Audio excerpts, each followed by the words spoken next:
In the northwestern region of Rwanda lies a breathtaking landscape, the Volcanoes and Vunga Corridor regions. This area is home to rich agricultural soils and the renowned Volcanoes National Park, which hosts diverse global wildlife, including mountain gorillas. Despite its beauty, this region, its neighboring areas, and the communities living in its catchments face growing threats from climate change and environmental degradation.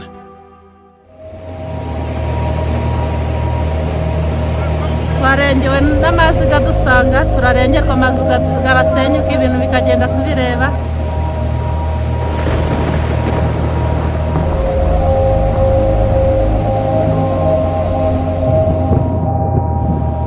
Amazi garidutse, ibigori n'amasaka, ibyo byose byagiye. Iyo imvura yaje ari nyinshi cyane nkuko rero turi musozi miremire irengeje kwemera, ni ukuvuga ngo imvura yiguye amazi ni menshi ava hejuru iriya kuko bitewe n'imisozi akamanuka umusozi umwe wonyine akajya mu mikoki akamanuka ari menshi yamara kumanuka ari menshi noneho rero agatangira agaca imisozi yacu dutuyemo. The story of Havugimana is a clear example of how climate change severely impacts vulnerable communities living in the Volcanoes and Vunga Corridor regions. Over the past years, heavy rains have resulted in flooding, landslides, and erosion, washing away crops and creating gullies that disrupt people's lives, making it harder for them to enjoy their right to a better life. Ibibazo duhura nabyo imvura ibaye nyinshi imyaka irangirika ibyo umusaruro umuntu yarateganyaga kubona ntaba ari wabona kuko hari ibitembana n'amazi amazi akangirika cyane. Hari umugezi utuyemo hano muri umudugudu wa Bugarama no mu minsi yashize tugeze gushyingura umwana waguye muri uwo mugenda. Wari umusozi uteranye neza nta nkango yari irimo. Noneho rero umwaka 1998 nibwo twagiye kubona tubona uyu musozi uraturitse uramanuka uragenda guyepfingiye. Abagore ni ukuvuga ngo niguma mu rugo mu mvura duhahirwa n'abagabo cyangwa se abasore bafite akana k'agasoro kaguti nyarukungire hakujya kunyeranyereze mugasigara mufatiye igiburyo kugira ngo rero ko yatakubera imikuku iba yabaye minabi. Murabona ukuntu hateye nabi ni ahantu hahanamye. Iyo duhinze ubutaka buragenda y'imvura iguye ugasanga yafumbire twashyizemo imvura irayitwaye hasigariye aho. Mu by'ukuri uyu mukoki uterwa n'amazi aturuka kuri uyu musozi. Urabona hari hejuru hari amazu menshi, amazi akomoka kuri ayo mazu niyo abasha kugera hano, ariko mbere y'uko agera hano hari uburyo abaturage biyaranje. Bavuga ngo nk'ingo nk'icumi zishyira hamwe zigakora umuyoboro w'amazi aturutse ku mazu yabo kugira ngo adasandagurika mu mago. Bagera ku rundi ruhande bagakora ibintu nk'ibyo, noneho amazi akaza kugera ahantu ahurira hamwe, noneho bigatanga amazi menshi ameze nka ruhurura. Ubwo araza akagera muri uyu mubande mubona mwitegereza, yangiza imirimo y'abaturage.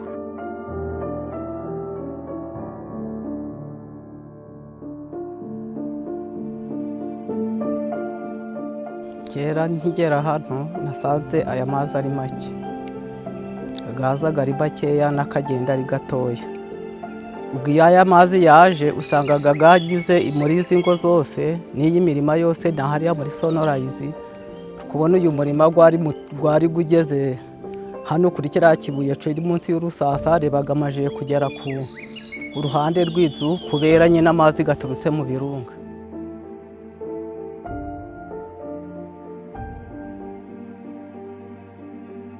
Mbere navuga ko twari dufite ikibazo. Iyo urebye kiriya gice cya parike y'ibirunga usanga ari igice gituwe cyane, kandi ugasanga n'inyamaswa nazo ziragenda zororoka. Turabishima cyane, ugasanga haba ku buhinzi bw'umuturage rimwe na rimwe inyamaswa ziramwonera, ugasanga urusobe rw'ibinyabuzima ntabwo rubayeho neza. Ahantu dutuye ni ahantu hatugoye nko mu mibereho, nko mu buhinzi duhinga hari inyamaswa zituruka muri parike zikaza kutwonera, zirimo imbogo n'izindi nyamaswa zitandukanye zona ibihingwa. Nko mu bworozi mfite, norora inkoko, navuye kugura inkoko, nashakaga gutegura umushinga wo korora inkoko, nari nzanye inkoko 30. Bukeye mu gitondo kubera ko inzu yanjye yari itubatse neza yazo, nsanga igisimba carema inkoko 27, hasigaye inkoko 3 gusa.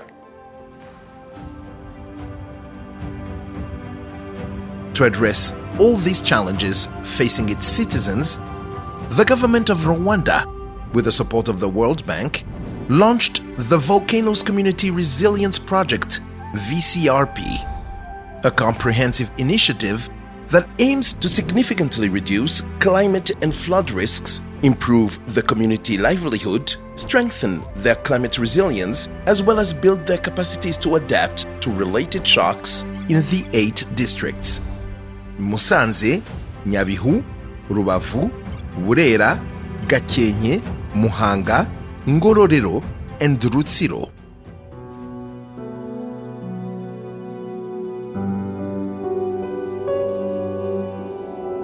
By rehabilitating catchment areas, reforesting hillsides through the restoration of degraded forests, and establishing agroforestry trees, along with creating terraces, the VCRP will control water runoff, reduce soil erosion, and protect the region from experiencing further climate change effects to the community.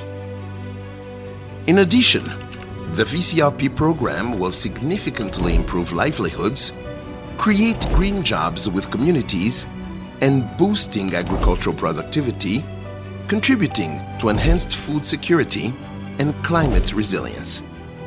Furthermore, the program will foster greater opportunities for private sector investment in ecotourism and hospitality, generating additional jobs and driving sustainable development.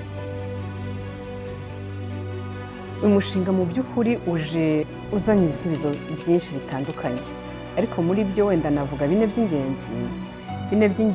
Icya mbere ni uko uje kongera imbaraga mu kubaka ubudahangarwa ku mihindagurikire y'ibihe, guhangana n'imihindagurikire y'ibihe muri kariya gace ko mu bice by'ibirunga.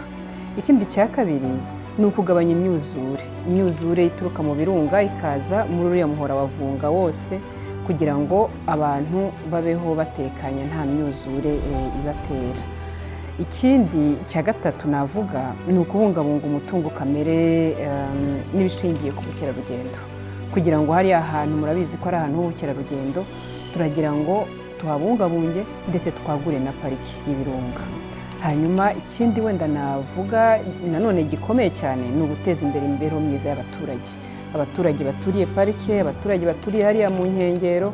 Uyu mushinga uje kugira ngo turebe ukuntu twateza imbere imibereho yabo, ariko tubungabunga ibidukikije ndetse tunabubakira ubudahangarwa bo ubwabo, nk'uko dukunze kubivuga ngo ni umuturage ku isonga.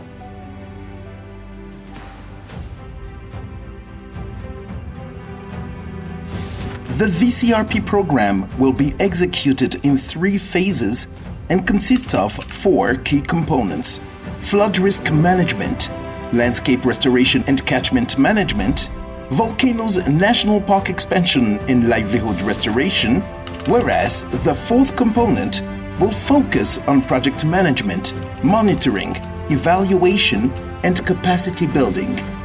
As the project is set to start its interventions, residents and local government leaders are very excited and are strongly committed to making it a success.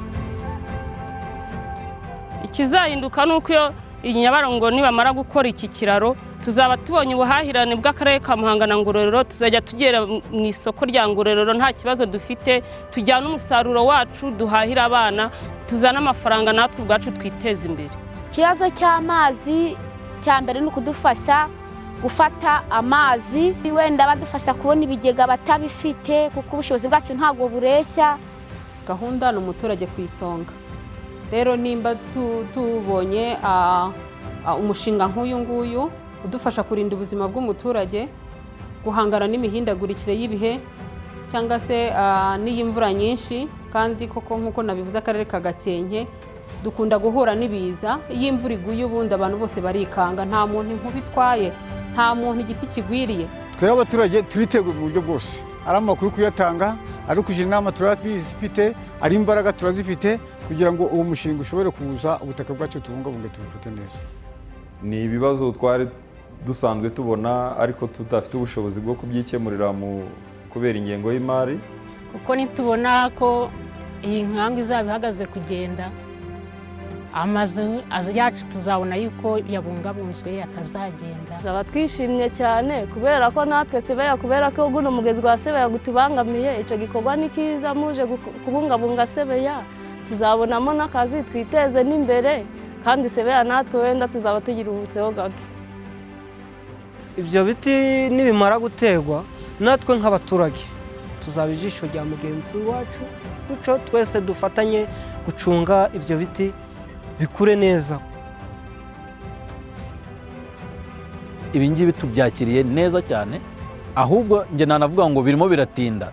Kubera iki? Kubera ko ubundi ubwisazure bw'igiti ni uko ku ruhande rumwe kigomba kurwanya iyo suri, ariko nanone tutibagije n'indi mimaro abantu bagiye biga bo basanzwe bazi, nko kuyungurura umwuka mu kirere ndetse no gutuma ikirere cyacu kibasha kugira ubuhehere buhagije. Ibi byose ni ibintu twumva ko ari byiza twakwishimira. Babyihutishe, tubikore vuba, ubutaka bwacu bwere gukomeza kuducika turi kubureba kandi turabukeneye.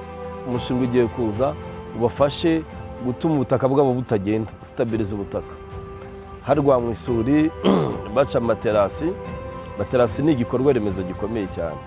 Aho amaterasi yaciwe ubutaka ntibuba bukigiye, na ndetse umusaruro uriyongera. Ibi rero tubyitezeho nk'amahirwe, cyambere mu wa murongo igihugu gifite w'icyerekezo 2050 yo kugira umuturage ushoboye, ushobotse kandi witeje imbere.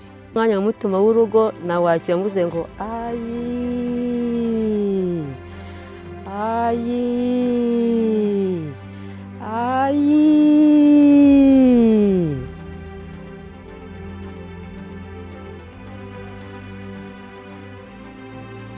Ibikorwa byose tugiye gukora ni ibyabo.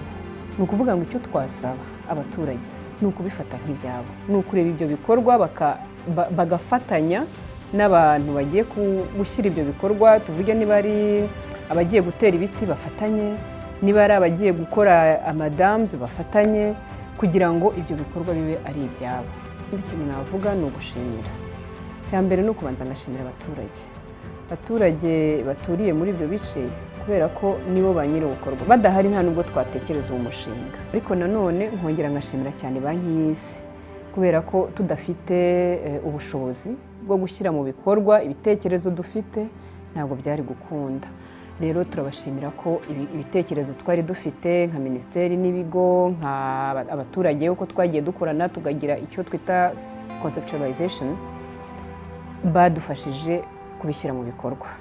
Turabashimira cyane abo muri banki y'isi ndetse n'abandi bafatanyabikorwa, ko ntabwo ari banki y'isi yonyine, n'abandi batandukanye turi kumwe muri uwo mushinga wa VCRP, nabo turabashimira.